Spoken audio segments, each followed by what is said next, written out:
Donc tu reviens à Toulouse, vous remontez l'année d'après. Oui. Tu finis la saison et la saison après. Et après, ça se termine. Début de cette première division, ça se termine. Il y a changement de président et ça se termine aussi. Tu as fait combien de temps en première division? 1 an. Même pas 1 an. Ah non, tu as été écarté dans le courant de la saison. D'accord. De Toulouse. Oui. Donc ça faisait 2 fois le vaccin. Ah, non, c'était bon. Là, ça va, j'étais serein. J'ai dit, ok, ça va, j'étais même. Ah oui, vous me virez. Enfin bon. Là, j'ai dit, ça va. Ça allait. Donc, et c'est là où ça commence à s'enchaîner. Donc, tu avais fait, pour le moment, tu étais Bordeaux, il y a un petit épisode parisien, et après, l'accélération. Comment t'es passé à. L'idée de l'expatriation, est-ce que c'est pareil? C'est un choix? C'est toujours des circonstances, je veux dire. Je sais pas, peut-être il y a des gens qui sont capables de programmer toute une carrière.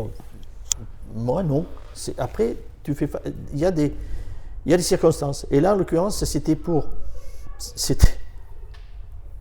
on est allé au Maroc pour préparer l'anniversaire d'un club dans lequel je joue en après-football. Tu le connais. Il y a 3 lettres. Le Variété. Le VCF. On peut le citer, c'est pas un problème. Donc là, et tout d'un coup, on voit qu'il y avait un club marocain qui cherchait un entraîneur. Et puis Jacques Vandou, le manager, tu ne crois pas? Ah, je dis, ouais, c'est sympa le Maroc. Et on fait la démarche comme ça. Et il se trouve que c'était un club de Casa. D'accord? Et là, il y a le président des phares, des Forces armées royales à Rabat, qui apprend ça, qui connaît plus ou moins Jacques Vandou.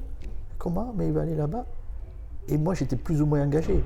Et là, je me retourne vers les Forces armées royales, et j'appelle le président du club de Casa, je lui dis, je suis désolé, mais il m'appelle Forces armées royales. Et donc, je suis parti aux Forces armées royales de Rabat, au phare. Voilà. Oui, donc c'est l'opportunité d'avoir fait un match là-bas et d'être sur place. Ouais, et puis de dire, tiens, voilà, et voyons ce que c'est d'être à l'étranger. Puis ça va encore m'apporter autre chose, de voir dans un autre pays, une autre culture, etc. Voilà, donner. Puis j'ai fait 2 ans là-bas, 2 ans pleins. Qu'est-ce que tu retiens de ces 2 ans en Tunisie? Moi, je trouve ma capacité à pouvoir maintenant m'adapter à une autre vie. Au Maroc, notre culture, notre championnat, des conditions différentes, tu vois, et de m'adapter. Est-ce que tu vivais sur place? Oui. Ouais. Ah oui, t'entraînements tous les jours, ouais. Ah oui, c'est en club. On n'est pas la sélection encore. Donc oui. Et puis en plus, bon, le pays est agréable, etc. Non, moi, je me suis bien trouvé, je me suis bien organisé. J'étais bien, j'ai encore. Et tu vois, c'est vrai pour tout. Ça fait toujours. J'ai toujours des relations, tu vois, avec les. Bon, en France, c'est ta part, mais en enclenchant sur l'étranger, oui, avec les pays. Bon, le premier, c'était celui-là. Et j'ai revu beaucoup de gens, etc. Tout ça. Tu avais quand même passé 34 ans dans ton village sans jamais sortir. Non. Et après, tu as multiplié. Mais j'étais, comment te dire, j'ai toujours été attiré à travers la géographie pour la découverte. Les pays, les continents, ça m'a toujours. J'étais là, si tu veux, chaque fois qu'il y avait la possibilité quand j'avais, par le biais du foot, de faire dans un pays, je me disais, j'étais dans ce pays, etc. Tu vois, il y avait cet aspect-là, en seconde main, tu vois. Première main, évidemment, d'être dans mon truc, mais la seconde main, c'était comment te dire, de travailler, voilà, de dire, je vais voir quelque chose. Et c'est un petit peu ça qui. Ouais. Et tu vas t'avoir, si tu me demandes comment ça s'est passé, tu l'as dit pour ça, et tu vas me demander, et pour celui-là, et pour celui-là. Et pour celui-là, exactement. Ouais. Mais... Et tu vas voir, et je pense que je ne suis pas du tout dans la lignée de ce qui se pratique pour aller, pour aller à un poste. Ouais. Claude Deroy me disait que lui, par rapport à ce qu'il a connu à l'Afrique, ce qu'il faisait toujours, c'est qu'il s'informait sur l'histoire du pays. et sur les langues qui pouvaient se parler, sur tout ce qui... Est-ce que toi, tu travaillais sur... Est-ce que tu as fait quelque chose sur ça? Alors, si tu veux... alors, il faut... Après, c'est de la culture, quoi, développer. Bien sûr, mais après le Maroc, je suis venu, et c'est là que j'ai... Tout d'un coup, je me suis retrouvé à une proposition équipe nationale.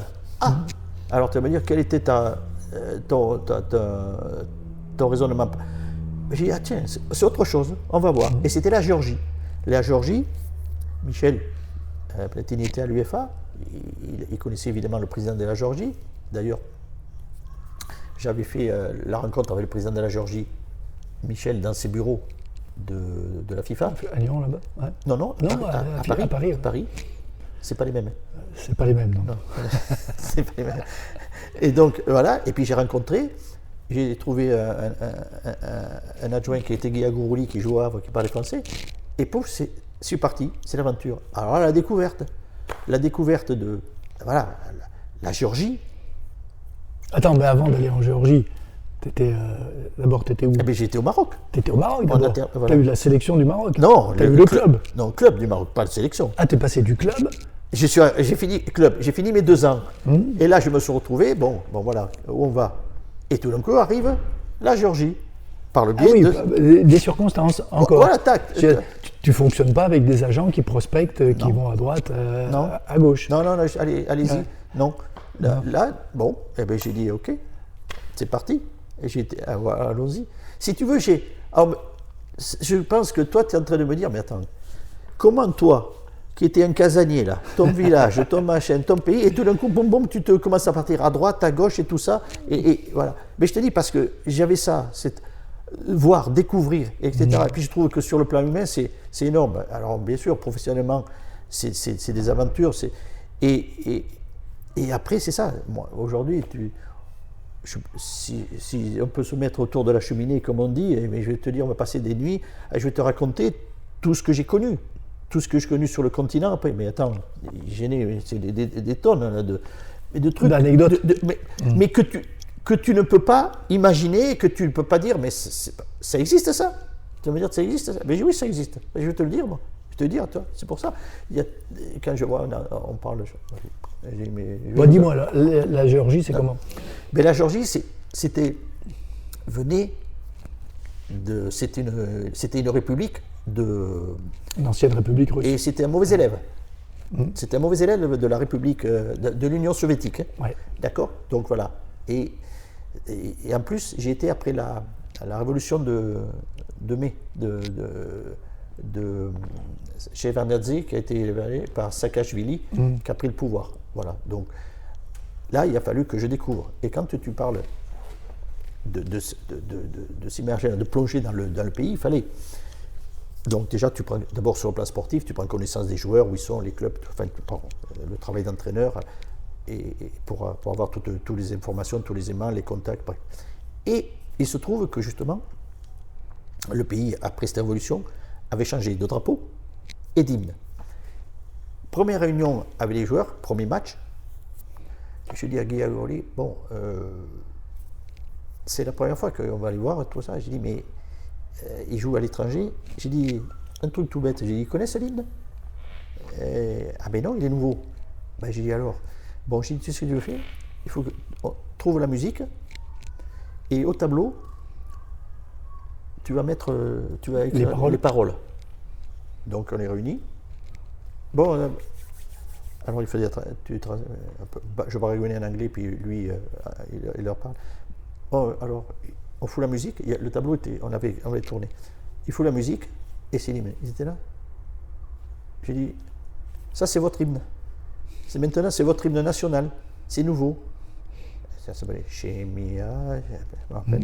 Et j'ai dit, tourne, ben voilà. Voilà les paroles. Parce que je dis, quand vous allez entrer sur le terrain, là, il vaut mieux que vous le connaissiez. Ah, ils étaient là tous. Ah ouais. Parce que la plupart étaient à l'étranger. Oui. Ouais. Et ils avaient vécu de loin, avec les familles, et tout ça, bien sûr. Mais si tu veux d'être plongé, tu sais, déjà, le drapeau, plus du tout le même, l'hymne, pas du même, et le match qui est arrivé, c'était l'hymne qui allait être. Voilà. Et on a plongé comme ça. Et Et puis voilà, c'est enclenché avec la Géorgie. Bon. Au niveau du foot, il y a quelque chose de différent? Au niveau du foot, si tu veux, quand tu es à l'équipe nationale de la Géorgie et que tu tombes dans un groupe avec la Turquie, la Grèce, l'Ukraine, Danemark, l'Albanie et nous, et qu'on te dit il faut être premier. Il y avait l'exigence d'être premier. Ouais. Ah oui. J'ai dit oui, moi je veux bien, hein, mais c'est un petit peu compliqué, tu vois. Donc évidemment, avec le président qui avait majoritairement un changement de président, et l'autre qui arrive, il m'a dit oui, mais vous n'avez pas de résultat, vous pourrez aller se qualifier. Bon, j'ai dit ok, c'est pas de problème. Mais j'avais enclenché quelque chose et tu vois, je n'ai pas de mauvais souvenirs. C'était une bonne expérience et ça vaut ce que ça vaut. Mais aujourd'hui, les joueurs que j'avais, il y en a un qui est président, l'autre qui est manager, l'autre qui est secrétaire. Et chaque fois qu'il y a une réunion là, je les retrouve et c'est un plaisir de retrouver ces joueurs qui sont maintenant passés de l'autre côté. Et c'est tous les rapports que j'ai avec eux. Kaka Kaladze qui joue à Milan AC, il est maire de Tbilissi maintenant, etc. Bon, voilà, plein. Pareil, là-bas, le frère de Kaladze avait été kidnappé, parce que c'était. Et la famille, le père, quand il circulait, il avait derrière lui une sécurité, une autre voiture, avec des gardes du corps. Moi, j'allais, des fois il m'invitait, on allait au resto avec, etc. J'allais dans la famille, je voyais la mère, tout ça. Tu vois, jamais je restais dans ma bulle, tu vois. Je m'ouvrais, j'allais voir les fêtes de géorgiennes, etc., tout ce qu'il peut y avoir, les manifs et tout dans le pays. Oui, tu t'es imprégné aussi de la culture. Mais j'y suis revenu aussi, ça fait que j'y reviens. Mais je suis revenu dans ce pays-là. Je suis revenu, il y avait des mariages, etc. Je suis revenu parce que j'avais des amis, etc. Je suis revenu. Et voilà, et c'est toujours. Après la Géorgie? Alors là, pareil, tout d'un coup, je suis passé, c'est Michel, par le biais de ses relations, il m'évoque le cas du Gabon. Ah, le Gabon. Bon, je rencontre le président de la Fédé à Paris, et puis on discute. Alors déjà, puis alors là, tu vois, l'Afrique, le continent, les grands espaces, les animaux, le foot. Je ne veux pas beaucoup, j'ai dit, ben, on va aller voir ce que c'est. Et je discute, je descends au pays, on fait, et allez, d'accord, c'est parti. Et je pars sur 2 ans, là, sur 2 ans. Et c'est parti. Et alors là, c'est la découverte totale. Là, c'est vraiment une transformation. Ah oui, Ouais. Ah oui, parce que j'arrive, bon, on va prendre, je me dis, la Fédé, ok, mais mon bureau, oui, très bien. Est-ce qu'il y a Ah non, il n'y a pas d'internet, il n'y a pas. Ah, il n'y a pas de fax. Ah, c'est un peu compliqué tout ça. Très bien. Bon, on va voir, verra bien. Après, d'ailleurs, le premier déplacement, je le fais juste, j'arrive 3 jours après, il y a un tournoi local en Guinée équatoriale, la Guinée équatoriale qui n'est pas la Guinée de maintenant. J'ai dit là, je ne pourrais pas. Puis on revient à Libreville. Parce qu'on a failli monter dans un avion, on a failli monter debout dans un avion en Guinée équatoriale. Donc j'ai dit, bon, et puis comme ça, avec accroché. Oui. J'ai dit non, il vaut mieux éviter ça. Et on revient à Libreville, et puis je retrouve le côté paisible de Libreville, et tout ça, ça va. Puis alors, bon, je me remets au boulot, Donc, et quand je demande comment on va fonctionner, bon, d'accord, j'ai des équipements là. Ah, mais, une armoire. Un tas de maillots bleus, un tas de maillots jaunes. Et j'ai dit, c'est tout? Ben oui. Ah, et les ballons? Alors, tu sais, les ballons, quand ils sont un peu pelés, tu sais qu'ils ont été pelés par l'usure, tu vois, comme ça. J'ai dit, ah, c'est tout? Ouais, c'est tout. D'ailleurs, à ce tournoi-là, on n'avait pas pu mettre tous les joueurs sur la liste, puisqu'il avait passé le maillot. Donc il y en avait. Attends, tu es en train de me parler de l'équipe nationale? Oui. Ah oui. L'équipe nationale, oui. Ah, j'ai dit, ah bon, très bien. Alors,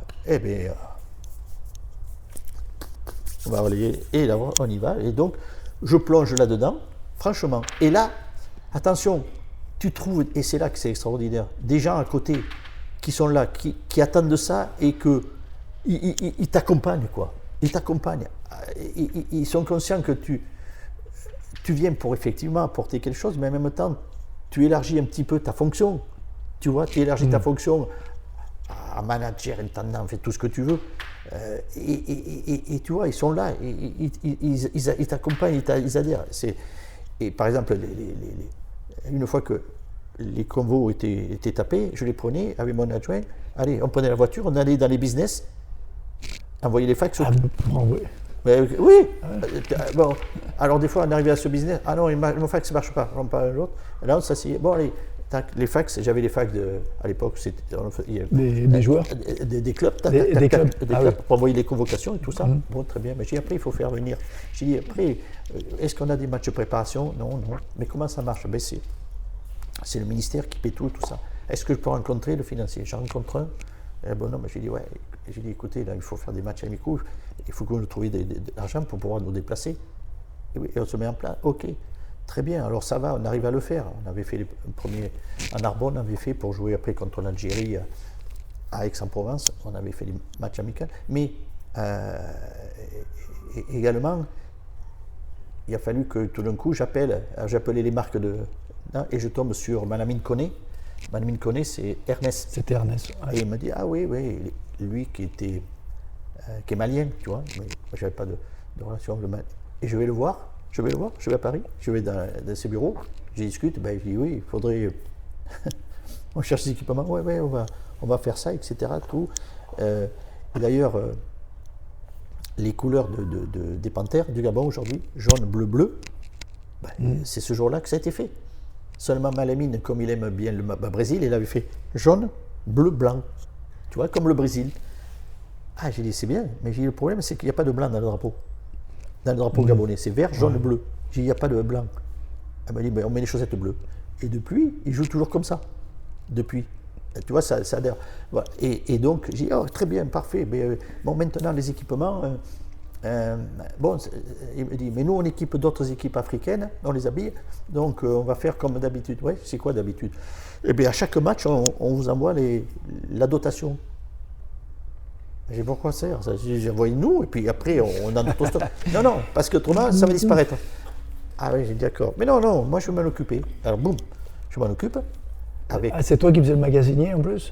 J'avais un intendant, un costaud, Charlie. Le mec, j'ai dit, Charlie, oui, coach, tu te suivais.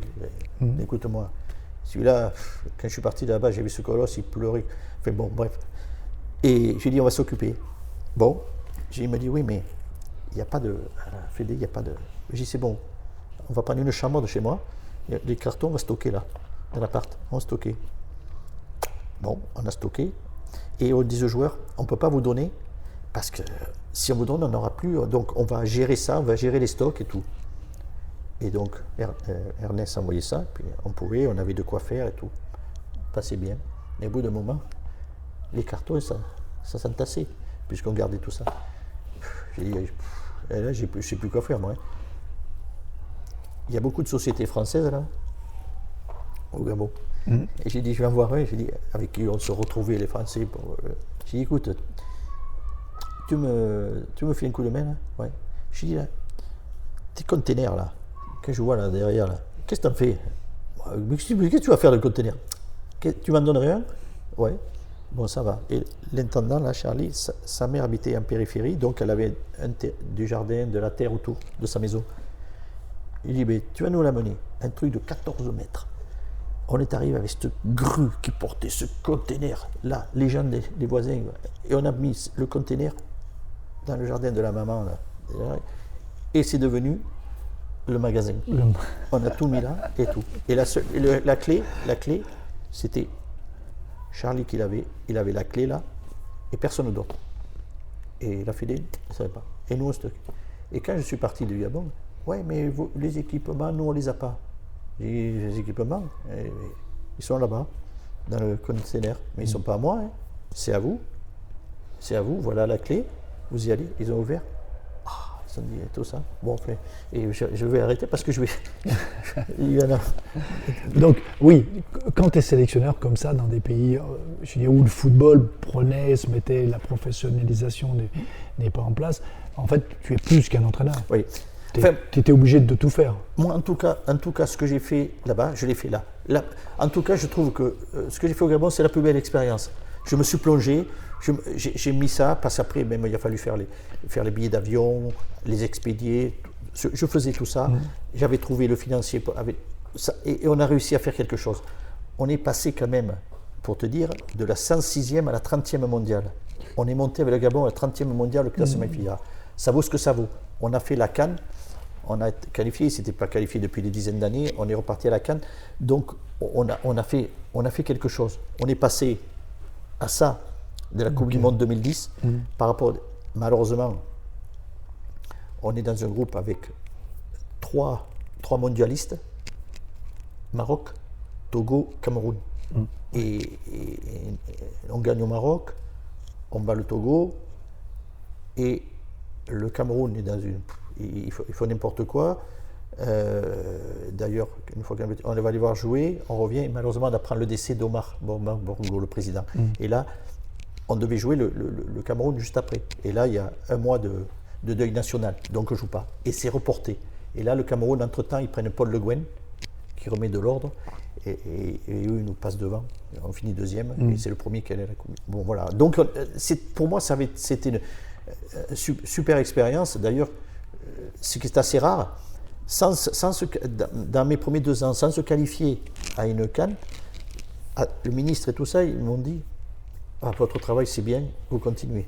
Et je suis parti sur 2 ans. Je fais 4 ans. 4 ans, ce qui est assez rare, tu sais, parce que s'il n'y a pas de qualif, ils te disent allez, c'est bon, il n'y a pas de qualification, parce que tu vas en Afrique, il y a 55 pays en Afrique, et il y a 5 à la Coupe du Monde, ils te disent tous qu'ils veulent y aller. Ouais, c'est un peu on va être serré, parce que voilà. Mais c'était vraiment, je trouve, une belle expérience. Là, j'ai toujours des rapports, j'y vais aussi encore, je parraine toujours des tournois qui se passent, parce que les anciens joueurs sont passés de l'autre côté, ils essaient de... Voilà, ils deviennent même entraîneurs, et souvent, tiens, ils me demandent mais coach, on ne peut pas venir faire des stages en France. Ça existait avant. Ouais. Ça existait des stages pour les francophones. On donnait un certificat de... Il y avait quelque chose comme ça. Alors moi, je leur dis toujours, écoutez, je peux vous trouver un club, vous passez et demander à l'entraîneur, vous observez, et puis après on peut discuter. J'essaye aussi, il y en a un qui a eu un problème, un ancien joueur qui est passé entraîneur, qui a un problème de contrat. C'est moi qui l'ai fait toutes les... Ah, t'es agent en plus. T'es non. Magasinier, t'es charpentier, magasinier, non. agent, joueur, directeur sportif. T'as pas été président? Non. Arrête. Agent, non. C'est simplement, je l'ai fait les courriers pour la FIFA. Ce qui n'est pas pareil. Donc c'est secrétaire. Ah, c'est secrétaire. D'accord. Voilà. Juridique. Ouais, bon. Non mais voilà. Et ça c'est une belle expérience. Et après donc au bout des 4 ans, on m'a dit au revoir. J'ai été décoré de l'Ordre national du mérite, ce qui est rare aussi. Je suis parti en février, puis le président, c'était Ali Bongo, qui est devenu président. Ouais. De la médaille de gabonaise. Gabonaise. Ouais. Et je suis très fier de ça. Tous les 17 août, c'est aussi pour moi une fête nationale. C'est le Gabon. Voilà. Donc après, 3 mois après, pareil, on m'appelle, vice-président du Mali. Le Mali. Mais donc ils avaient déjà des échos de ce que je faisais en Afrique, tu vois, ils se disaient c'est pas mal ce qu'il fait. Et puis voilà, je suis parti en Mali. Et là, ils sortaient d'une CAN qui avait pas du tout été réussie en 2010. Voilà, donc ils voulaient. Et ils m'ont dit on a vu ce que tu fais là. Allez, c'est parti. Alors, le Mali, bon, c'est autre chose par rapport au potentiel joueur, etc. Il y a un potentiel énorme au Mali. Ouais. Et là, tu as fait combien de temps? J'ai fait 2 ans. 2 ans. 2 ans. Avec une CAN? Avec une CAN 2012. 3e. Et là, c'était... Alors là, je vais te dire, ça faisait 40 ans qu'ils n'étaient pas montés sur le podium. Et là, le retour à Bamako, c'est ce qu'on a pu voir, là, tu as vu, en Argentine. Voilà. Mais façon africaine, tu vois. avec une arrivée à 21h à Bamako. Directement au stade, ils avaient ouvert et allumé le stade. Et là, le président de la République qui est venu là. Et moi, j'avais une histoire avec le président.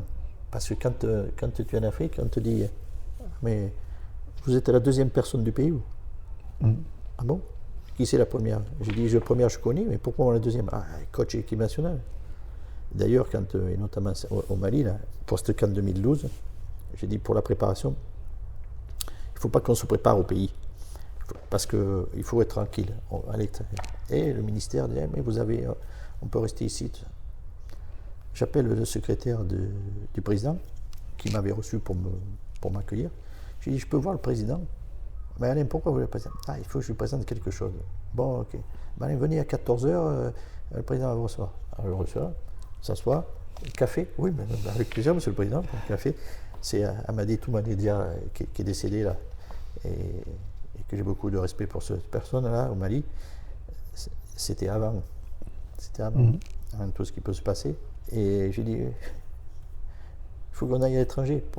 Mais pourquoi? Pourtant, était là. Ah, je comprends. Allô, monsieur le ministre des Sports? Oui, donc le programme du coach, c'est celui qu'il faut suivre. Donc voilà.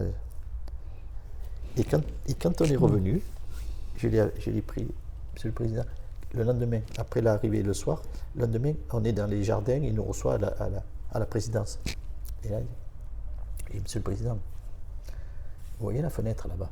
C'était la fenêtre du bureau où on avait discuté. Je dis, mais si on est troisième, c'est parce que ce jour-là, vous avez accepté qu'on se prépare là-bas. Ah, il m'a dit, oui. Voilà. Oui, on sait en Afrique, si tu n'as pas le poids du mais oui, président. Moi, je vais revenir au sport. C'est-à-dire que toi qui as vécu avec quelques pays africains, est-ce que tu as une explication sur le fait que aucun pour le moment, bon, le Maroc était une exception, mais presque je dis, le Maroc n'est pas un Africain. Quand je parle de l'Afrique, moi c'est en dessous. Voilà, c'est ce qu'ils disent le Maroc. Avec le potentiel joueur qu'il y a au Sénégal, au Mali, au Cameroun, en Côte d'Ivoire, comment on peut expliquer que à chaque fois, il coince? La première des choses qu'il y a à faire, c'est que tu as parlé de professionnaliser, c'est professionnaliser. C'est professionnaliser parce qu'il y a eu encore jusqu'en 2014 le Nigeria qui a joué contre la France. À 2h du matin, c'est discuté des primes, etc., des conditions, tout ça. Et donc, il faut que maintenant, avec, comme tu dis, tous ces joueurs qui sont dans des grands clubs européens, qui sont dans des conditions de haut professionnalisme, il faut que tu les recrées. Si tu les fais, tu sais, quand je te dis que tu parles du Sénégal, tu avais des joueurs. Mais moi, le Sénégal, j'appelais Sadio. Sadio à Liverpool. Sadio, tu joues quand? Tu joues samedi. Bon, écoute, ton avion, dimanche, je t'envoie Je passais 3 heures dans une agence de voyage avec la personne pour préparer les voyages pour faire venir de l'Europe à là-bas. Oui. Donc, et en même temps, je sais que le Sénégal, j'ai toujours. Ils ont suivi. Ils m'ont dit, mais on a suivi ce que tu nous as amené. Tu vois? Mais donc, ce qui veut dire, c'est qu'il faut. Parce que les joueurs, il ne peut pas y avoir cette différence. D'abord, pourquoi? Ceux qui sont nés au pays, ils peuvent un peu le comprendre. Mais ceux qui ne sont pas nés, qui sont nés en Europe, c'est un choc culturel. Même qui sont des origines, ils ont entendu parler. Moi, j'ai pris un joueur au Mali qui joue à Brest. Je l'ai démarché. J'ai dit, tu viens? Quand il a eu la première sélection, il n'avait jamais mis les pieds au Mali. Jamais. Même pas en vacances avec ses parents, rien du tout.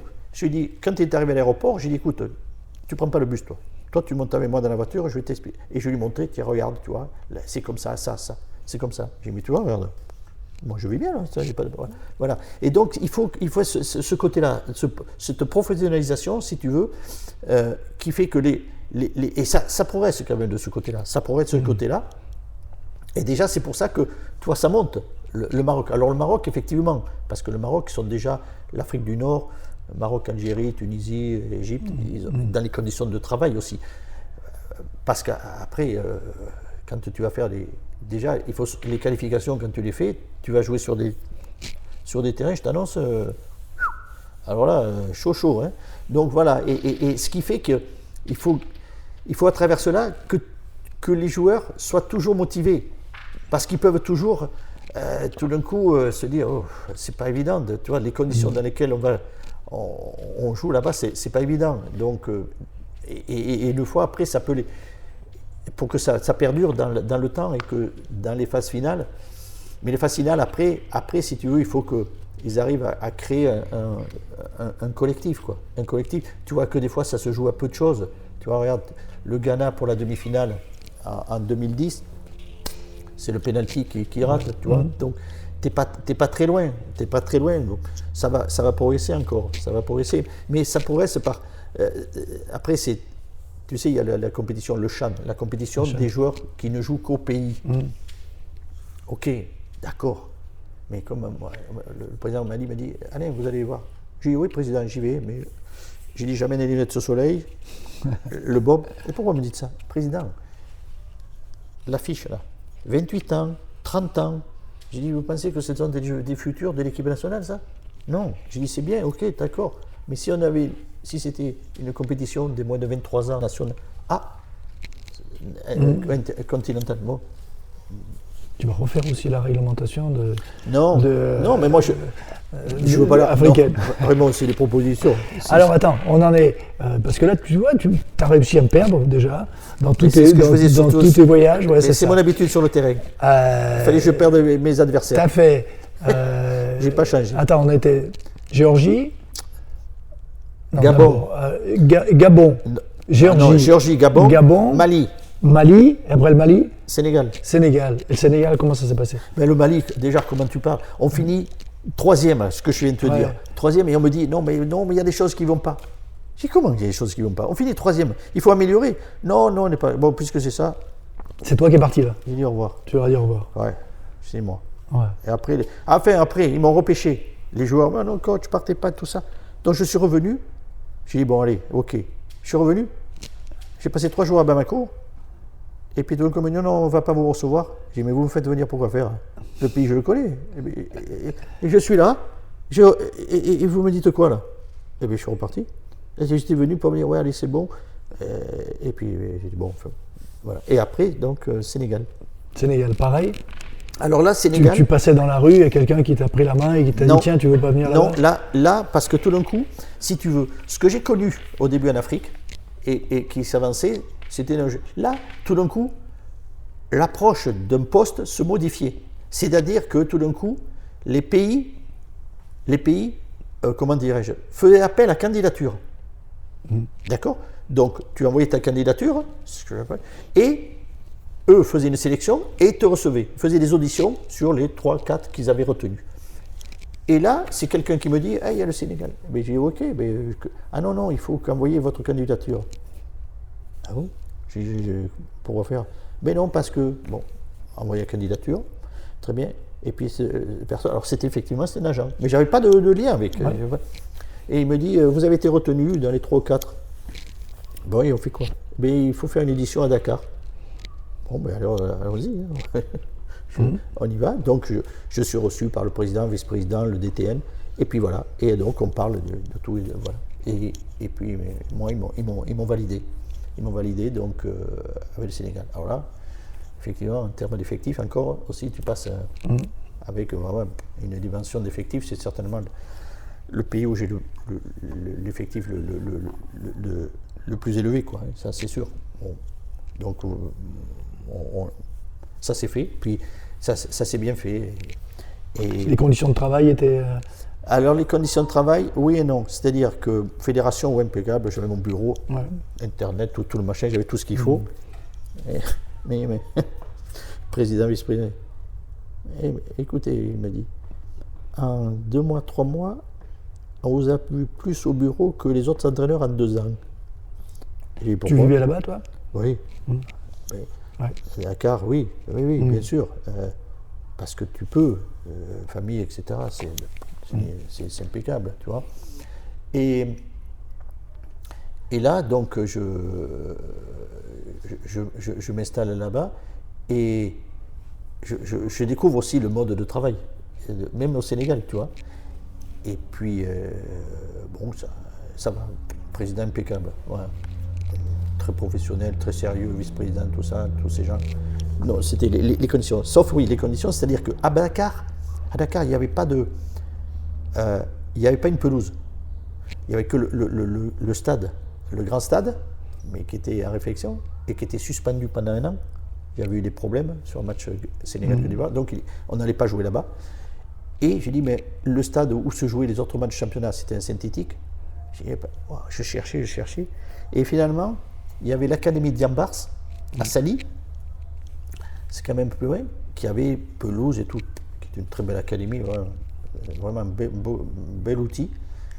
J'ai dit, alors j'ai calculé, en voiture, avec un motard, on mettait 1 heure, tu vois, motard, il y avait une partie autoroute, maintenant c'est terminé, et j'ai dit, on va s'organiser comme ça, et on allait se préparer là-bas. On avait une pelouse, on allait se préparer là-bas, et le matin du match, on partait, la sieste, un hôtel à Dakar, et puis le match le soir. Voilà, c'est ce qui manquait, le centre technique n'était pas fini, c'est ce qui manquait sur Dakar. Bon, on s'est qualifié pour la CAN, et la CAN, on rate un peu le 3e match, on doit faire nul contre l'Algérie, on ne le fait pas. Et là j'ai eu le tort au Sénégal d'avoir des conflits avec une partie des journalistes, une partie. Parce qu'il y avait, quand tu annonçais la liste des joueurs, je te dis pas, le nombre il y a des télés privées, tout ça, le monde qu'il y avait. Et là, comment te dire, je me suis opposé à certains. J'ai pas été bon, là. Pas été bon. Et donc, on n'est pas qualifié pour la suite. Là, je peux te dire qu'il y a eu une conférence de presse. C'était même la responsable de la CAN, de la CAF, là, elle disait non, arrêtons, parce que c'était presque physique, c'est presque à l'affrontement physique. Ah ouais. T'as réussi à provoquer la colère comme ça? Mais tu te dois t'imaginer. Mais vraiment, mais attends, moi aussi, je l'ai. J'avoue que j'étais un peu. Avec toi, tu dis, de genre, toi, qu'est-ce que tu veux, toi, dégage. Non, c'est bon. Et là, je dis au président, ne me prolongez pas. Je finissais mon contrat. J'ai dit, ne me prolongez pas. Ça va être invivable pour vous, pour moi. J'ai dit, non, il vaut mieux parce que. Et après, souvent, je l'ai revu après, il m'a dit, Alain, n'oubliez pas que c'est vous qui m'avez dit de ne pas vous prolonger. Mais j'ai dit, oui, mais ouais, c'est vrai que là, c'était bien le contexte. Mais là, je trouve que j'aurais dû être, même si j'aurais pas fait qu'il me tire les pompes, c'est pas ça, mais t'avais moins de patience.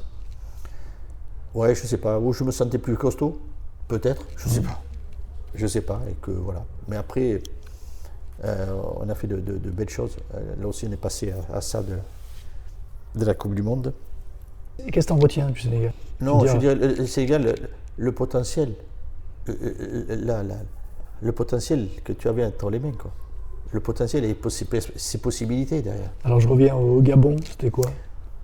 Gabon, c'est vraiment la plus belle, enfin, l'expérience, ce qui m'a permis, ce qui m'a lancé, quoi. De découvrir tout ce qu'il y avait à faire et de mettre en place et d'avoir pu le faire. Voilà, si tu te dis, voilà, j'ai compris, j'ai réussi à m'adapter et à faire fonctionner quelque chose où il y avait beaucoup de manquements, quoi. Le Mali? Le Mali, c'est voilà, c'est d'arriver à un niveau sportif, au-delà de tout ce qu'il y avait à côté, un niveau sportif qui m'a permis d'aller jusqu'à la 3e place et de répondre à plus qu'une attente d'un pays, quoi. Au Mali, c'est les gens. Pas facile de vivre. Et de voir comment ils trimaient ces gens-là et au quotidien, dans un pays où il fait chaud, il fait sec, à côté de la Fédé, ils avaient creusé des puits, pas avec des grues, pour arriver à avoir de l'eau. Cette eau te leur permettait d'avoir des jardins, tu voyais des salades vertes et tout ça. Et j'avais beaucoup, là, tu vois, j'étais accroché. Si tu jures, là-bas, j'ai fait des choses pour des gens. Je l'ai fait parce que, oui, parce que je ne sais pas dire que c'était mon devoir, c'est pas mon devoir, mais je l'ai fait, tu vois. Il y avait par exemple le gardien de nuit de la Fédé. Moi, je restais tard à la Fédé. Il ne me parlait pas français, il m'a amené du thé comme ça. et le thé local, tu vois. Et puis après, je rentre. Puis un jour, je ne le vois pas. Et je demande à son fils, lui, qui parlait français, je dis, mais où il est, le papa? Ah, il n'est pas bien, il est très malade. Ah bon? J'ai dit, qu'est-ce qu'il a? Ah, on ne sait pas. Mais j'ai envoyé au docteur. Oui, mais coach, on ne peut pas. J'ai dit, pourquoi? Tout bêtement. Ah, j'ai dit, ok. Comme il faut. Allez, j'ai dit, vous allez l'amener, amène-le, etc. Très bien, il l'a mené, revenu. J'ai dit, coach, il faut aller passer des examens et puis des médicaments. Allez, j'ai dit, pas de problème et tout ça, etc. Voilà, et quand je suis parti, évidemment, ce vieux monsieur, il disait à son fils, il m'a sauvé la vie, etc. Ça te... Voilà, et c'est ce que je retiens, tu vois, des gens qui étaient... C'était pas facile, ce pays n'était pas facile, et puis qui réclamaient rien, mais voilà, et moi, je les ai trouvés admirables, quoi. Et quand j'entends, au-delà de dire qu'ils ne veulent plus qu'on y vienne à soi, etc., et quand il y a eu ces problèmes dans le Nord, là, avec les djihadistes, et qu'il y a encore toujours, et je pense, j'espère que ils ne viendront pas jusqu'à Bamako et tout ça, enfin bon. Une question que j'ai oubliée tout à l'heure, non, c'est une remarque que j'ai oubliée tout à l'heure. Les gens ne savent pas, en plus d'avoir été joueur, entraîneur, magasinier, charpentier, qu'est-ce que ça fait encore, secrétaire, dans tout ce listing, tu as été gardien de but. Et oui, en championnat, en première division. Je revendique ça. Et tu revendiques, tu as fait une mi-temps. Hein. Quoi? Tu as fait tout le match? Non, j'ai fait 1 heure. 1 heure, ah ouais, ça. J'étais fatigué après. Ouais. Non, mais attends, et tu sais, c'est une question qui est quelquefois apparue sur des quiz. Oui. Et la question, alors, il y en a qui ont dit, oui, peut-être en cours de jeu. Non, la question est précise. Ouais. Est-ce que j'ai été titulaire début de match de première division comme gardien de but? Ah, mais non, ça, c'est pas possible. On ne peut pas l'imaginer. Eh bien, c'est vrai. Eh oui. Mais c'est vrai. Voilà. Bordeaux-Nantes. Bordeaux-Nantes. Voilà. Et là, je me suis rendu compte ce que c'était que d'aller ramasser des ballons au fond des filets. Et quand je dis que les gardiens font ça, ça, c'est le truc le plus dingue. Ramasser. Puisqu'on a pris des buts, on a pris 6, j'en ai pris 6. Mais j'étais pas toujours dans le but. Mais quand j'étais sur les coups de pénalité, j'ai dit, mais ça, ils vont chercher les ballons comme ça. J'ai dit non, je préfère les mettre que... Mais c'est là où la règle avec le gardien de but, parce qu'après tu jouais gardien volant. Oui. Voilà, c'était ça. Avec le hors-jeu, la règle du hors-jeu, ça avait créé des problèmes à tout le monde, personne n'avait rien compris à l'histoire. Voilà, donc c'était une précision. Une anecdote de plus. Une anecdote de plus. Il paraît qu'on pourrait en faire... Maintenant, je vais passer aux questions que tous les internautes nous ont posées, comme ça, plus vite fait. Un regret en tant qu'entraîneur, en tant que joueur? Oui. Bon, Séville. Alors, je veux dire, c'était dans les questions après. Séville, je voulais que tu me racontes le 3-1. À 3-1, ce qui s'est passé. Alors, je vais dire dans l'absolu, je vais pas avoir de regrets sur la carrière. On me dit dans l'absolu, j'ai dit aujourd'hui, si on m'avait dit une carrière comme ça, je signe, je retouche rien. Évidemment, on peut toujours après coup dire oui, ça, il y a des choses qu'effectivement j'aurais pas fait de la même façon. Bon, on va pas revenir. Mais sur un regret sportif en plein, c'est celui-là quand même. C'est celui-là parce qu'on a été, je pense qu'on est allé voir le terrain de la finale. On l'a vu, le tour, on est ressorti, mais on n'est pas revenu. Mais qu'est-ce qui s'est passé? Alors, il y a tellement d'éléments. Alors, ce qui s'est passé, on va prendre ceux qu'on a subis, les fameux faits de jeu, qui ne sont pas de notre ressort. On les a pris en pleine face, et qu'est-ce qu'on ne peut faire, mis à part le déplorer, on n'a rien fait, c'est-à-dire tout ce qui a été lié à l'interprétation ou aux prises de décision de l'arbitre, et notamment à travers évidemment le cas Patrick Battiston-Schumacher, évidemment, qui là tout d'un coup ni penalty, ni carte rouge, ni rien du tout, d'accord, qui plus est avec un Schumacher qui était... L'arbitre, s'il doit bien sentir le jeu, comme il voit bien qu'il est déjà dans l'agressivité, plus que de l'agressivité dans ce match-là. Quand un joueur français passe à côté de lui, on voit qu'il avait des gestes. Bon. Donc là, oui, ça c'est le fait de jeu. Oui, mais enfin... vous meniez 3-1. Oui, non, mais attends, Raymond. Ok, c'est pour ça que j'ai dit, il y a plusieurs choses.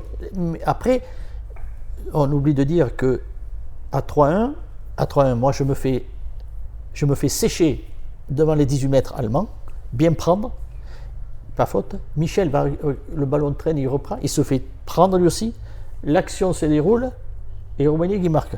Donc autrement dit, dans la logique des choses, ce ballon-là, il doit être devant nous.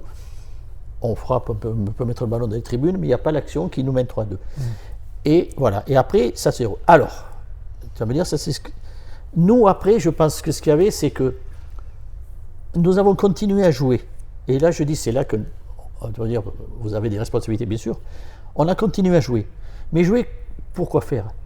Pour, avec le ballon, dans la construction, pour aller au but. Alors que tu peux, dans la construction, jouer pour le garder, le ballon, plus le faire tourner, ce qui fait que, bon, en même temps, tu les fais galoper, tu l'as dans les pieds, tu gagnes du temps, et tu peux prolonger l'avantage que tu as et qu'on en avait. Et ça, on n'a pas fait. On était pris sur un ballon récupéré ou un ballon de relance, il fallait aller vite, qu'on construise et puis qu'on aille le finir. Bon, voilà. Et ça, je dis, et ça, là, tu vois, ça, quand je en parle, je me dis, si on avait un peu cette réflexion du moment par rapport aux circonstances du match et tactique, là, voilà. Tout simplement, je vais faire vite un lien sur 84 et le premier but de Michel au Canada. Je peux te dire que là, dans les esprits de tous, c'était fini. Là, on va pas partir. Non, on va pas partir déjà. Ouais. Et qu'est-ce qui s'est passé? C'est que le but il est venu après à la fin et qui clôture tout ça. Ouais. Voilà. Donc c'est le vécu, c'est l'expérience. C'est de ces grandes compétitions parce que vous étiez quand même des joueurs de haut niveau qui avaient fait des coupes d'Europe. Ouais.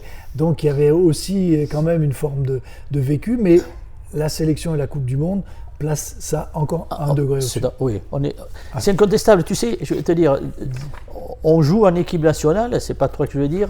Les joueurs, tu as des joueurs il y a des joueurs qui passent pas en équipe nationale. Le contexte d'ensemble, émotionnellement, techniquement parlant, il y en a qui passent pas. On est surpris, non, mais c'est ce qui fait la différence aussi. Tu comprends? Il faut pas s'imaginer qu'on peut présenter à des joueurs des niveaux de compétition et qu'en leur présentant, ils vont y arriver. Après, il y a la capacité de pouvoir y répondre ou pas y répondre.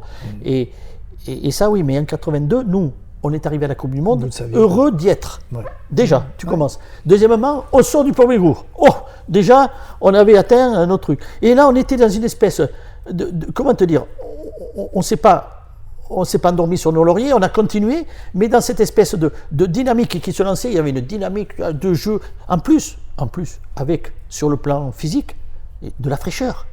Vraiment, de la fraîcheur, c'est-à-dire que je me rappelle, moi, contre l'Allemagne, on s'était posé la question avec le milieu de terrain qui étaient tous avec Brigel, etc., pour savoir comment faire, mais on a dit, nous, les milieux, en faisant courir le ballon et nous, en étant disponibles avec beaucoup de mobilité, on a vu que Brigel, il fallait qu'il sorte parce qu'il avait plein il ne pouvait pas suivre, tu vois.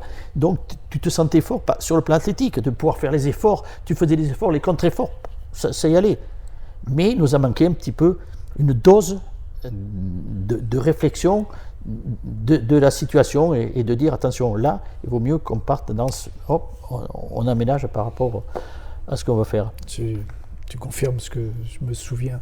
Je voyais partir à l'abordage. Oui, mais arrêtez, mais c'est pas vrai. Je te dis, vraiment, arrêtez. Je te dis, c'est pour ça que si tu veux le match, on me dit tu le revois. Ouais, à 3-1, ça va pas. T'éteins, tu fais. Terminé, parce que le reste, je dis, mais qu'est-ce qu'on a été. Excusez-moi, je ne vais pas dire mais qu'est-ce qu'on a été idiot, mais non, c'est pas vrai. Aujourd'hui, tu supportes quelle équipe? De club? Ouais. J'ai toujours un œil particulier sur Bordeaux. Et en France. Parce que Bordeaux, alors j'habite à Toulouse et j'adore ce qui se fait à Toulouse, mais quand tu as un club, quand tu as démarré dans un club, et comme ça, tu ne peux pas l'éliminer parce que c'est toute une histoire de vie, une histoire qui m'a fait arriver à ce que j'ai fait, où j'ai été et puis ce que j'ai fait. Donc voilà, je suis toujours en relation, même si je ne vois pas tous les matchs avec Bordeaux. C'est vrai. Mais en fait, c'est comment te dire, c'est le bleu marine, comme marine et blanc, ça me, voilà, je suis piqué à ça. Je suis vacciné, c'est ma deuxième peau, quoi. Ouais, c'est comme moi avec moi, je regarde les deux équipes, en fait. Je regarde les résultats de Lyon, savoir s'ils ont gagné, et ceux de Saint-Etienne pour voir s'ils ont perdu. Oui, mais vous avez ton point. On n'a pas. Vous n'avez pas ça? Non, on n'avait pas aussi marqué que ça. On l'a pas. Non, on l'a pas. Est-ce que tu as un rituel avant un match? J'avais. Est-ce que tu as toujours ou tu avais? En tant que joueur ou en tant qu'entraîneur? En tant que joueur, j'avais, oui. J'avais quoi? toujours. J'avais, tu connais le tunnel de l'Escure-Chaban. L'Escure-Chaban. Ben, il y avait un endroit, je m'arrêtais toujours et je cognais mes 2 pieds contre le mur. Donc, c'était reconnaissable parce que si tu veux, on avait des chaussures cirées. Maintenant, on ne cire plus. Ouais. Donc, tu avais la trace du cirage qui se marquait, puisque à chaque fois, je laissais un peu de cirage sur le. Et à chaque fois, donc, au même endroit, je rentrais dans le tunnel, tac, tac, tac, tac, tac, tac, et je continuais. Mais c'était venu comment? Tu sais pas. Un jour tu le fais, puis tout d'un coup tu as marqué un but. Oh ben si j'ai fait ça, c'est parce que tu connais les histoires. Et puis après, protège tibia avant le gauche ou droit, machin, enfin, ou le petit ramoneur, tu vois qui c'est. Ouais, c'est ce qu'on a beau lui expliquer, parce que t'as pas gagné tous les matchs avec ça. Mais non, mais pas du tout. Il y a des fois t'as perdu aussi. Mais évidemment, c'est ça le problème. C'est ça le problème. Si c'était aussi simple que ça. Ouais, c'est ça. Dis-moi, alors l'actualité du foot aujourd'hui, toi tu es à Toulouse, et on sait que Toulouse parle beaucoup de data. Oui. Les chiffres, comment tu vis ça? Comment tu les utilises?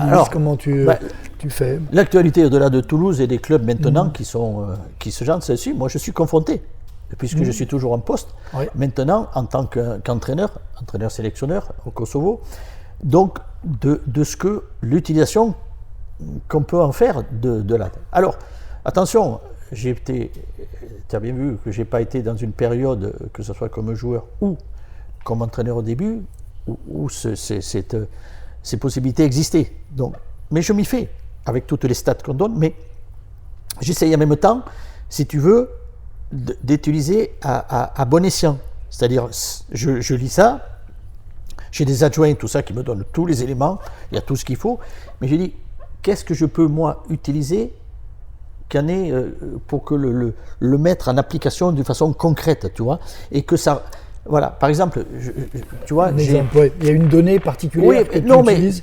Tu vois, non, ben, moi j'avais dit, je dis bon, je vais avoir la distance parcourue, première mi-temps, deuxième mi-temps, et les courses à haute intensité, première mi-temps et deuxième mi-temps de chaque joueur. Après, la notion, oui, les ballons perdus. Mais le problème des ballons perdus. Où, comment, dans quelles conditions, quel moment. Si le mec il est au milieu, qui file tous les ballons derrière, je veux dire, il va faire 100% il aura 100% de réussite. Il n'aura pas mis un ballon vers l'avant. Donc, il faut faire très attention. Après, pourquoi tu dis ça? Parce que, tu vois, je prends un exemple. Le dernier exemple, on dit qu'il faut au moins faire 10 bornes, 10 km, tout ça. Ah oui, tu as vu, il a fait ses 10 km, tout ça. Déjà, presque, c'est un élément qualitatif de son match. Kylian Mbappé, France-Pologne, 7 km. 7 km. 2 buts. 2 buts. Donc, alors, peut-être que, tu sais, c'est peut-être que les 2 buts, ce sont peut-être des jokers. Peut-être un but t'amène un kilomètre peut-être. Tu sais, parce que des fois quand on te dit ah oui mais si tu mets ça, t'as droit à. Mais je veux dire dans les data, est-ce que toi tu travailles et tu dis à l'analyste, tu lui dis voilà ce que je veux voir en priorité, sors-moi ça d'abord. Alors c'est dans l'étude, dans l'analyse de l'équipe adverse. Oui. Donc moi j'ai visionné les matchs et je dis après pour la présentation. Il y a 2 choses, c'est pour ma propre information, moi, de voir un petit peu cette équipe-là, comment je peux traiter des éléments qu'on doit tenir compte pour notre propre organisation à nous. Mais il faut faire très attention, parce que si on passe notre temps à ne jouer qu'en fonction des autres, c'est ce que j'ai dit quelquefois. J'ai dit, ah oui, mais alors là, j'ai dit, ok, et nous alors? Et nous on ne va pas valider aussi notre propre jeu, notre propre conception du football, même si tout d'un coup on va aménager parce qu'il y a un point précis qu'il faut aménager. Donc c'est ça. Là on va jouer Israël. J'ai regardé Israël et j'ai vu des choses qui apparaissent dans le jeu d'Israël et que quand je vois les statistiques en termes de pourcentage me ressortent ce que moi j'ai vu par rapport à des joueurs. ce qu'ils ont fait. J'ai dit, tiens, tu vois, mon œil correspond, enfin, les stats correspondent. Confirmation. Tu comprends? Mais en même temps, moi, je pars. C'est pas l'analyse qui me fait aller à quelque chose, je pars de l'image que je vois et je vais à la stat pour conforter, et non l'inverse. Tu vois, par exemple, je m'arrête pas au joueur me dit il a 80% de duels gagnés, machin, etc. Déjà, quand tu parles des duels, si tu as un attaquant, un défenseur qui a 82% de duels perdus, c'est une mauvaise mayonnaise, tu vois. Il est normal qu'un défenseur ait plus de duels gagnés que perdus. Et l'inversement là-bas. Mais c'est pas parce qu'il a des duels perdus, l'attaquant, qu'il n'est pas percutant, il n'est pas positif. Ben c'est normal, attends, il y a des logiques, tu vois. Donc, j'essaie de voir ça. Je me rappelle Didier Deschamps sur la Coupe du Monde 2018, je ne sais pas si tu as vu le film, quand il avait utilisé les chiffres, il avait dit, c'était le premier match contre l'Australie, l'Australie a joué un de plus, puisqu'ils avaient 10 km de plus dans la course, les courses totales. Il dit, et donc quand tu dis aux joueurs, attention, ils ont joué un de plus, là le joueur dit, oh, ah oui, c'est marquant, tu vois, si tu dis, ils ont fait 10 km, ça ne veut pas dire grand-chose. D'essayer de ramener ça. Et voilà, c'est pour ça que les utilisations sont... Il faut savoir les utiliser. Mais je ne suis pas contre les stats. Est-ce que tu utilises ça pour préparer les entraînements? Pour faire tes entraînements? Oui. Est-ce qu'il y a un préparateur athlétique? Oui, il y a un préparateur athlétique. Ouais, mais attention, là aussi, j'entends que quand d'un coup on voit qu'une équipe... Quand une équipe, ah oui, elle n'est pas bien, ils ne sont pas bien physiquement, qu'est-ce qu'il a fait le préparateur athlétique? Mais est-ce qu'un entraîneur, il ne valide pas ce qu'il fait là? Si. Pour moi, je veux dire, j'ai dit au préparateur physique, je dis pas, je veux qu'il y ait un travail d'endurance, en échange, tout ça, il faut faire un travail d'endurance, de vitesse, etc. Ok, mais tu me fais l'exercice dans cette filière, d'accord? Mais qui correspondent à ce que moi, je pense qu'il faut que l'on ait besoin. Parce que si tout d'un coup, lui, il arrive et te dit, il faut qu'on fasse ça, etc., je dis non, attention, il y a des moments, pour moi, j'estime que ça ne correspond pas à l'état de l'équipe, de certains joueurs, parce qu'il faut en tenir compte, ceux qui jouent beaucoup, pas beaucoup, qui ont joué avant-hier ou je sais pas, voilà, il y a tous ces éléments-là. Donc tu dois avoir la maîtrise du travail qui a été validé pour, tu vois, là-dessus. Et effectivement, quand on prend les distances, après, il faut les analyser, la distance. Peut-être que si tu as joué très bas, que tu n'es jamais sorti de tes 40 mètres, tu ne vas pas faire beaucoup de kilomètres. Et on n'a pas couru, bien évidemment, mais on est content, on a fait 0-0. Mais on n'a pas pu parce qu'on était pris à la gorge.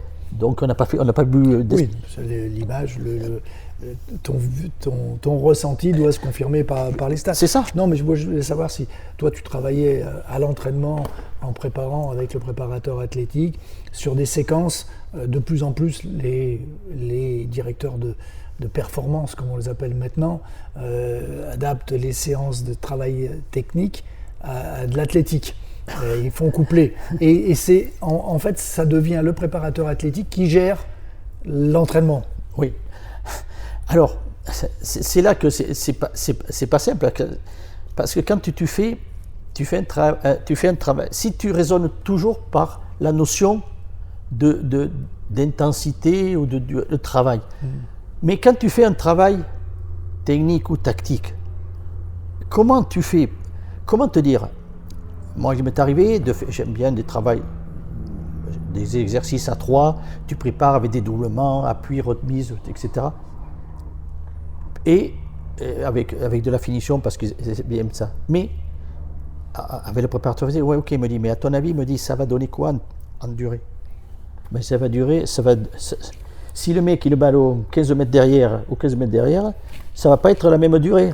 Et comment tu fais tout d'un coup? Tu peux pas tout d'un coup maîtriser un travail technico-tactique parce qu'il est dépendant tellement de ce qui va être créé sur le terrain, un ballon bien donné, mal donné. Voilà, donc pour arriver à dire, à tout canaliser de travail qui sont les travails partie purement football, technique, tactique, la ramener à des données précises. D'accord. Toute la partie organisation de jeu, tactique, c'est toi qui fais les séances? Moi, j'interviens, oui. Tu interviens? Oui, j'interviens. Par exemple, on va faire une opposition avec des thèmes bien précis.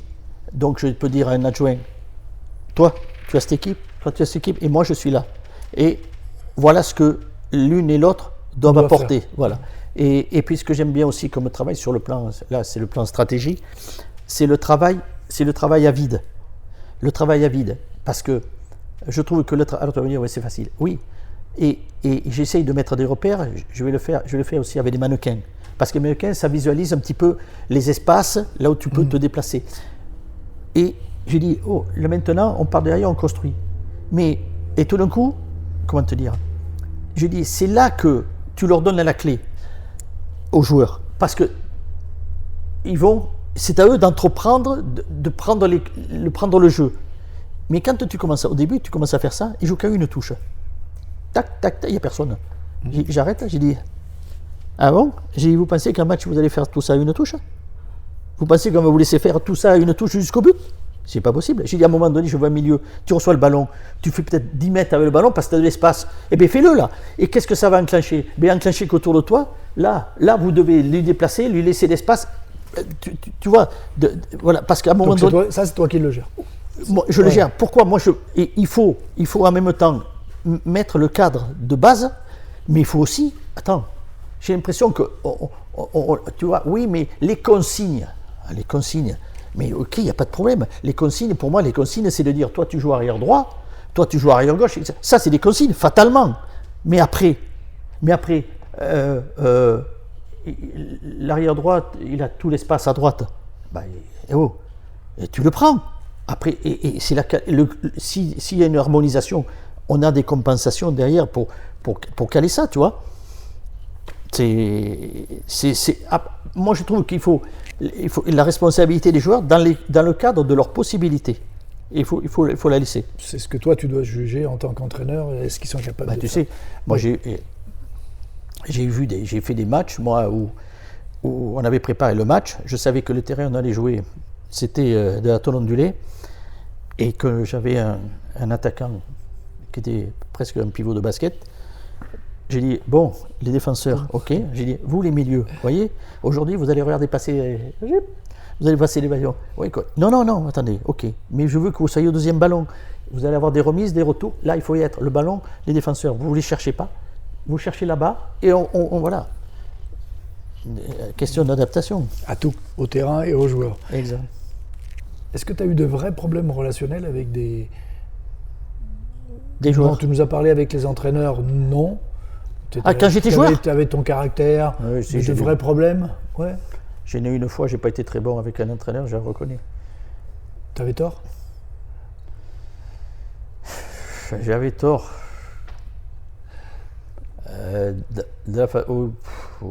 Sur la forme ou sur le fond? La forme, peut-être. Sur la forme? Ouais. Mais tu avais raison sur le fond? Ouais, je sais pas. J'en ai parlé, j'ai fait un bouquin, j'en ai parlé, j'étais pas très fier. Après coup, parce que j'avais dit, c'est très simple, on parlait de. J'avais dit, si cet entraîneur, j'avais dit, tiens, tu sais, les Girondins, ouais. Bon, on te prolonge. J'ai dit, oui, d'accord, c'est qui l'entraîneur? Ça sera qui? Pourquoi? Si c'est celui-là, je ne signe pas. Tu sais pourquoi je te les pose, ces questions? Parce que j'aime bien rappeler toujours que les entraîneurs, avant, ils ont été joueurs. Et que quand des fois on proteste sur des situations, il faudrait se souvenir de ce qu'on a fait, nous, à certains moments, et comprendre comment ils peuvent réagir, les joueurs, à ce moment-là. Vraiment. Ouais. Quand je mets les joueurs sur le banc qui ne jouent pas. Ou quand je sors. Tu as vu le joueur, il sort, il n'est pas content. J'ai dit, parce que vous voulez qu'il me saute au cou, quoi. Je sors le joueur du match et vous voulez qu'il vienne m'embrasser? Mais et ça te fait rien? Mais j'ai dit, s'il vient m'embrasser, j'ai dit, il y a un problème. Il y a un problème. Le mec qui sort, c'est évident. J'ai dit, attendez, moi j'étais une fois sur le banc. Une fois. Après, quand il m'a dit, pareil, il m'a dit, va t'échauffer. J'ai dit, si je m'échauffe, je rentre. J'ai dit à l'entraîneur, je m'échauffe, je rentre. Oui, je suis rentré. Bon, on était mené 3-1, j'ai mis le 2 buts, on a fait 3-3. Mais bon, non, mais tu l'as justifié. Non, bien. Pareil, ou de la même façon, Raymond. Le gars, tu l'appelles. Ouais, tu rentres. Ouais, je rentre. Je dis oui, tu rentres. Bon, pas de problème. Le mec après, il est rentré. je regarde le staff, je dis, Il est bien rentré. Hein. lui m'a donné tort. J'ai dit, attends, moi je dis aux joueurs, mais donne-moi tort. Dis-moi que j'ai eu tort de ne pas te faire jouer. Montre-moi-le. Je te dirai rien. Bravo, chapeau, je te dis. Mais c'est vrai. Le mec, il arrive. Ah ben, tu sais, moi, je suis peinard, lui. C'est pas lui qui va me faire regretter que de ne pas avoir fait jouer. Est-ce qu'avec les joueurs, en tant qu'entraîneur, tu as eu des problèmes relationnels avec des joueurs? Oui. Oui. Oui. Bien sûr. De ton fait, du sien Si tu demandes aux joueurs, ils vont dire c'est de ma faute. C'est ta faute. Et moi, si je te réponds, c'est... En sélection? Oui, en sélection. En club, non, à Paris c'était pareil. Bon, mais à Paris, il y avait trop de choses. Non, pas relationnel, personnel, c'était par rapport à Paris, c'était plus par rapport aux instances que... Mais vraiment avec des joueurs? Oui, avec des joueurs en sélection, oui. Oui. Ouais. Et puis c'est là que tu es amené à, comment te dire, à prendre des décisions. À prendre des décisions. Gabon, non. Gabon, non. Non, Gabon, là. Je les ai amenés à la Tour Eiffel, tous. Je dis, oh les gars, maintenant vous sautez. Ils sautaient tous. Ah oui, mais vraiment. Quoi? Donc au Sénégal, alors? Là, oui, là, je sais pourquoi tu dis ça. Là où tu as le niveau le standing, le niveau de représentation des joueurs le plus élevé. Effectivement, c'était au Sénégal. Ouais. Et un petit peu au Mali. Mais pas. C'était par rapport à des joueurs qui, de ton coup, ne pouvaient pas cohabiter. Cohabiter. C'était pas envers toi? Non. Mais moi, à un moment donné, ça crée des répercussions sur l'équipe. Parce que tu es obligé de choisir. Voilà. Ouais. Et si tu te dis, comment te dire, il faut mieux couper une branche que l'arbre. Tu vois? Et donc, je dis, c'est avec ces joueurs qui avaient de belles représentations, c'est avec ce joueur plus que l'autre. Donc, à un moment donné, j'ai fait le choix. Tu vois? Un peu 98. Avec Aimé. Aimé, quand on a Ginola d'un côté, qui n'a pas été repris. Et voilà. Et après, au Sénégal, non, là, c'était par rapport à un joueur qui revendiquait beaucoup de choses. Non, mais ça, par rapport au fonctionnement, machin, il revendiquait tout, j'ai tellement bien, je lui ai dit, mais tant t'es joueur de football ou syndicaliste? J'ai dit, non. Et bon, et après, si tu veux, il y avait une canne qui se profilait, j'ai dit non. Assentiment derrière, en plus du président de la Fédé, il me dit, allez, vous avez bien fait, voilà. Mais oui, mais comment te dire, pourquoi? Parce que lui, à un moment donné, tu dis, pourquoi? Quand je dis par rapport à moi, c'était par rapport... J'étais en prise directe avec lui, c'était moi qui allais me mettre en face de lui, mais pas parce qu'à moi personnellement, je m'en fous, c'est parce que ce que ça pouvait entraîner, tu vois, voilà. Et de la même façon, là aussi, si tu veux, j'ai fait une liste où il y a des joueurs, j'aurais pas dû les amener, parce que dans la cohabitation d'une canne, etc., où il y a de la préparation, c'est long, et c'était pas bon, tu vois. Donc là, j'aurais dû comment te dire, pas les prendre. Les écarter, ouais, tout de suite. Mais voilà, c'est parce que si tu veux, moi je suis encore sélectionneur. Il y a encore des joueurs différents les uns que les autres, je ne vais pas te l'apprendre. Et il y en a qui ont leur caractère et tout ça. Et puis il y en a un, bon, match, tout ça. Je parlais avec lui, il avait été blessé, je parlais avec lui. Bon. Et puis, je ne le fais pas jouer. Il y avait 2 matchs, je ne le fais pas jouer. Alors là, il ne me calcule plus. Tu vois? Donc là, tout d'un coup, il réagit par rapport à moi. On me dit, ah, t'as vu, il était passé à côté. Oui, alors? Eh bien, t'as rien dit. Et ça va m'empêcher de dormir. Et c'est son problème. Donc, je dis rien. Très bien, derrière, le match passe, etc.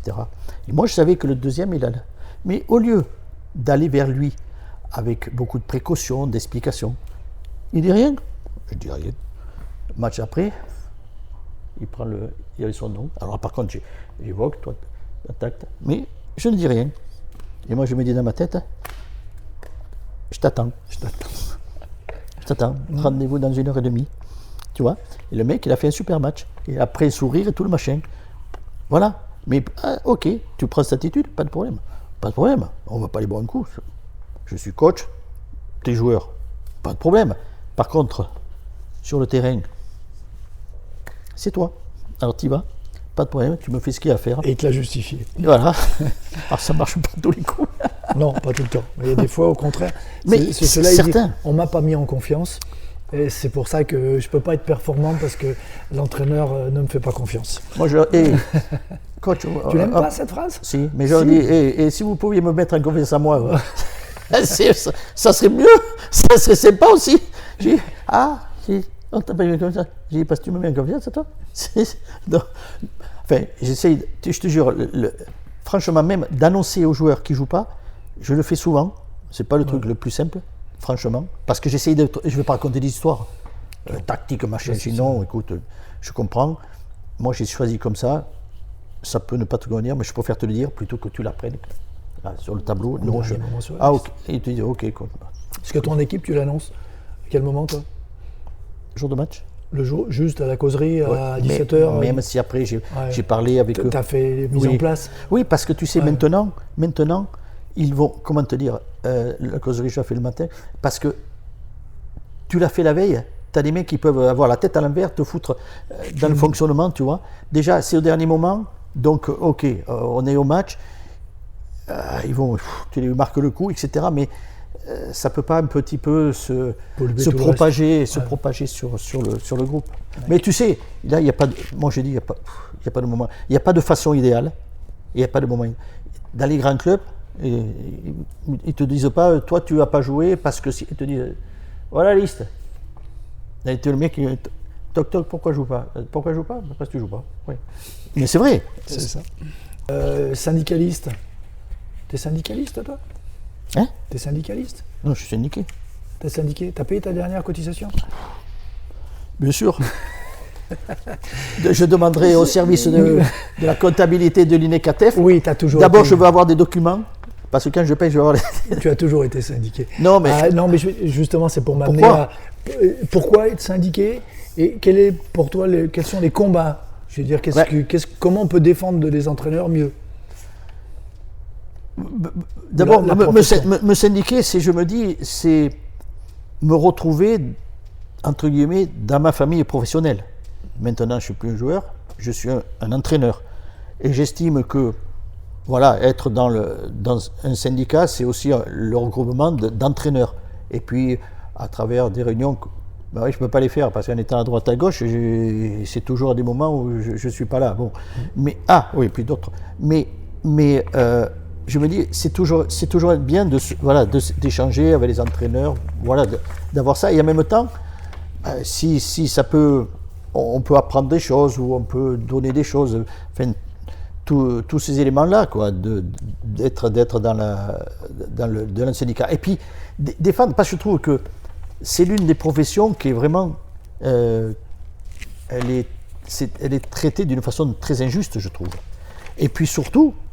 Est-ce qu'il y a un milieu où on est capable autant de personnes d'en parler de ce milieu? C'est notre football. Mais tout le monde en parle. Et on fait parler tout le monde.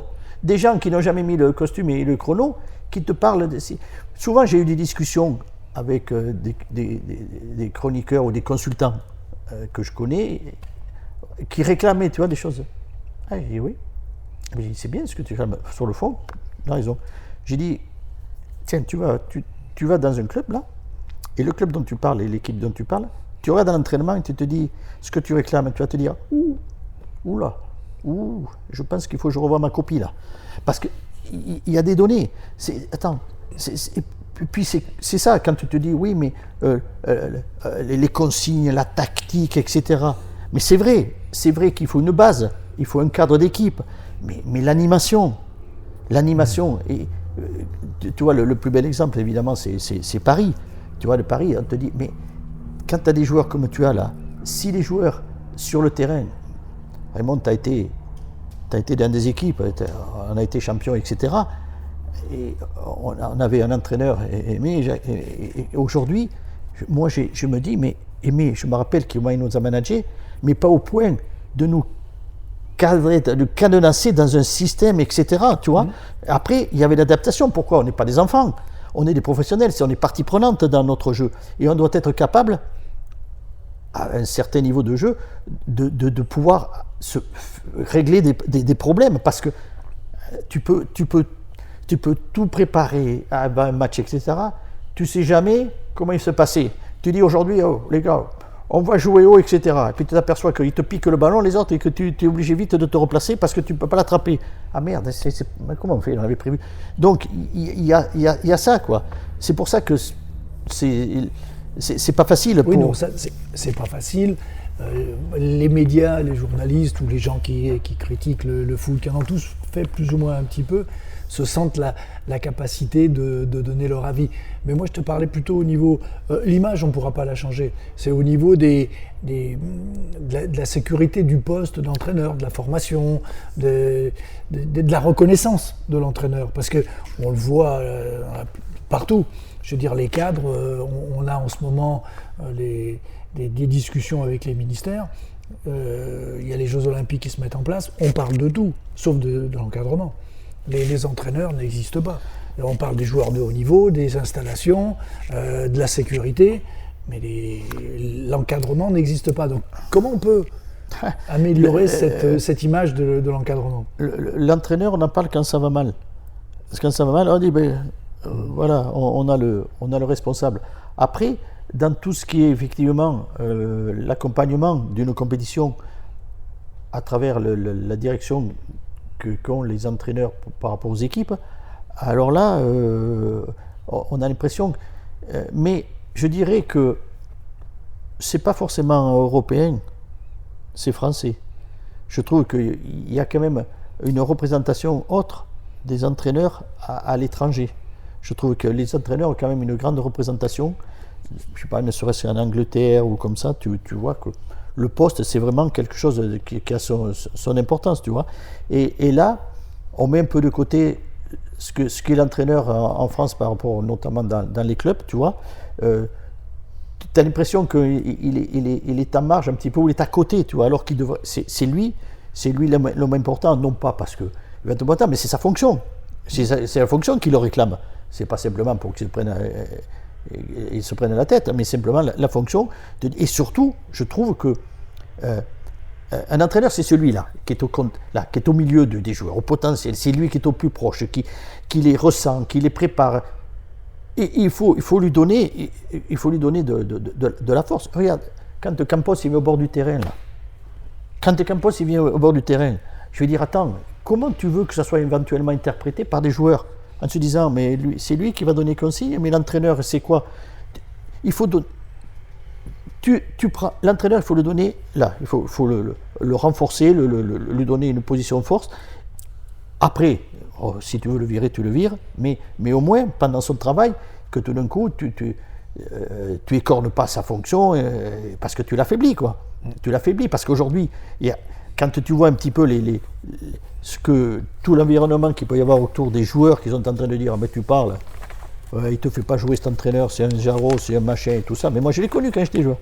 Et tu comprends? Voilà. Tu sais, j'avais des débats avec les entraîneurs en club. Quand je dis aux joueurs, bon, écoute, aujourd'hui, tu n'as pas fait bon match ou ça. Alors de suite, pas content et tout. J'ai dit, attends, je t'arrête de suite là. Même Superman, il ne fera pas 38 bons matchs, tu vois. J'ai dit, donc, c'est pas un problème, c'est une réalité. J'ai une autre question. Est-ce que tu reviendras entraîneur un jour, est-ce qu'en France, même pour t'occuper d'une équipe, une petite équipe, est-ce que ça peut t'intéresser? Oui, petite équipe, oui. Ouais, je serais toujours... Est-ce que tu prendrais l'équipe de ton petit-fils, par exemple? Oui. Tu pourrais? Oui, bien sûr que je pourrais. Tu pourrais faire l'entraînement le mercredi, le vendredi, le week-end. J'ai un jeune fils. J'ai un jeune fils qui joue ici. Malheureusement, il a des problèmes d'accident, etc. Oui, je suis entraîneur et il m'a dit, vous pouvez nous faire une séance? Oui. Je l'ai déjà fait. Bien sûr, je suis autour du terrain, là, le soir, là, de 7h à 21h. Oui. De toute façon, tu m'enlèves du terrain, tu me coupes les jambes. Ouais. Merci Alain. Écoute, non, je t'appelle Alain. Tu sais, comme si c'était plus... ça fait combien, 40 ans que je t'ai pas appelé comme ça? Ça fait cérémonial, ça. Gigi, voilà, tu resteras Gigi pour tout le monde et je pense que ton vécu, ta passion, elle peut, je veux dire, elle peut susciter des vocations. Moi, ce que j'ai aimé, c'est ça, c'est ta manière de le vivre à fond. Tu m'avais posé la question, Juste pour conclure, une dernière question. Avec ton vécu, ton passé, je pense que tu peux être de bons conseils pour ceux qui se lancent dans le métier. Non, c'est pas conseil pour dire faites comme moi, mais les pistes, les orientations. Comment on se lance dans ce métier-là et comment on avance? D'abord, si on fait ce métier, si on fait ce métier, c'est qu'on a la passion de ce métier. D'accord? Donc, oui, c'est un peu sinueux quelquefois, mais il faut continuer, et puis toute opportunité, il faut la choisir, il faut la prendre. Parce que vous allez toujours trouver, même si les conditions sont difficiles, vous allez trouver des conditions qui vous allez pouvoir vous exprimer dans votre métier d'entraîneur. Moi j'ai plongé quelque chose, et à l'arrivée, mais de tout ce que j'ai fait, je regrette, mais rien du tout. Et je me suis enrichi là, sur le plan humain d'une façon extraordinaire, et sur le plan professionnel aussi. Donc, soyez pas frileux, soyez pas hésitant.